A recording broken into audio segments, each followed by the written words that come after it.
سبحان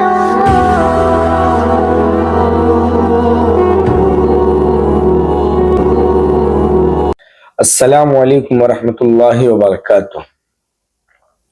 علامت قیامت کے تعلق سے مستقل ویڈیوز ہم اپنے چینل پر اپلوڈ کر رہے ہیں، جس میں امام مہدی کا ظہور، عیسیٰ علیہ السلام کا نزول اور اسی طریقے سے دجال کا خروج، ان تینوں کے تعلق سے ہم نے اپنے یوٹیوب چینل قصر دین پر ویڈیو اپلوڈ کر دی ہیں۔ آپ ان ویڈیو کو دیکھ سکتے ہیں۔ علامت قیامت کے تعلق سے جو علماء کرام نے لکھا ہے کہ بڑی بڑی علامتیں ہوں گی، یہ ہر ایک مسلمان کا عقیدہ ہے کہ ایک دن یہ دنیا فنا ہو جائے گی، اور اللہ کے رسول صلی اللہ علیہ وسلم نے جتنی پیشین گوئیاں دی ہیں وہ سب کی سب حق ہیں اور ہو کر کے رہیں گی۔ اللہ کے رسول صلی اللہ علیہ وسلم نے علامت کبریٰ جو قرب قیامت واقع ہوں گی ان کو جو بیان کیا، اس میں امام مہدی کا ظہور، کہ امام مہدی ظاہر ہوں گے، عیسیٰ علیہ السلام کا نزول ہوگا۔ اللہ تبارک و تعالیٰ نے عیسیٰ علیہ السلام کو آسمان کے اوپر اٹھا لیا ہے۔ امام مہدی کے ظہور کے بعد عیسیٰ علیہ السلام اس دنیا میں تشریف لائیں گے، اور عیسیٰ علیہ السلام جب اس دنیا میں تشریف لائیں گے، ان کی تشریف آوری سے پہلے دجال کا خروج ہوگا۔ یہ بہت بڑا فتنہ ہے، اور دجال کے فتنے سے حفاظت کے لیے اللہ کے رسول صلی اللہ علیہ وسلم نے سورہ کہف بتلائی ہے کہ سورہ کہف کی تلاوت کی جائے۔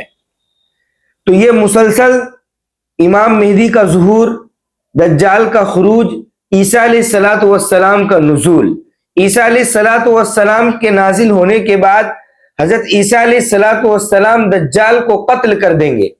جب دجال قتل ہو جائے گا، فنا ہو جائے گا، اس کے بعد انتظام و انصرام کے اندر حضرت عیسیٰ علیہ السلام لگے ہوئے ہوں گے کہ اللہ تبارک و تعالیٰ کی طرف سے ان پر یہ خبر آئے گی کہ میری ایک قوم ایسی آنے والی ہے کہ دنیا میں کوئی بھی ان کا مقابلہ نہیں کر سکتا۔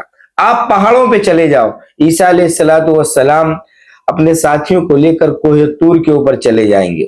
جو دوسرے مسلمان ادھر ادھر آباد ہوں گے وہ قلعوں میں محصور ہو جائیں گے، اور پھر اللہ تبارک و تعالیٰ کی طرف سے وہ قوم آئے گی جس کو یاجوج اور ماجوج کہا جاتا ہے۔ ہم بچپن سے سنتے چلے آ رہے ہیں یاجوج ماجوج کے قصے، کہ وہ سد سکندری کے پیچھے ہے۔ ذوالقرنین نے ایک دیوار بنائی، اور اس دیوار کے پیچھے ان کو محبوس کر دیا گیا کہ وہ اس دیوار کو عبور نہیں کر پا رہے ہیں۔ لیکن یاجوج ماجوج کے تعلق سے بہت ساری افواہیں اور بہت ساری غلط باتیں مشہور ہیں۔ لوگ ان کے بارے میں طرح طرح کے خیالات رکھتے ہیں۔ حقیقت یہ ہے کہ یاجوج ماجوج بھی انسانی نسل میں سے ہے، حضرت یافس بن نوح کی اولاد میں سے ہے۔ نوح علیہ السلام کے ایک بیٹے کا نام یافس ہے، ان کی اولاد میں سے یاجوج ماجوج ہیں۔ اور یہ یاجوج ماجوج، انہوں نے بہت قتل و غارت گری کی، بہت لوگوں کو پریشان کیا۔ جب حضرت ذوالقرنین ایک قوم کے پاس پہنچے اور انہوں نے اپنا مسئلہ ان کے سامنے رکھا اور ان سے یہ کہا کہ ہم بہت پریشان ہیں، کچھ لوگ یہ پہاڑ کی پشت کی جانب سے آتے ہیں اور آ کر کے ہمیں لوٹ لیتے ہیں، لوٹ مار کرتے ہیں، یہاں پر طرح طرح سے ہنگامہ کرتے ہیں، بہت زیادہ پریشان کرتے ہیں۔ قرآن پاک نے اس قصے کا ذکر کیا ہے، اور پھر سد سکندری وہ بنائی گئی، اور اس کے بعد انہوں نے یہ کہا کہ اللہ تبارک و تعالیٰ جب تک چاہے گا اس کی حفاظت کرے گا۔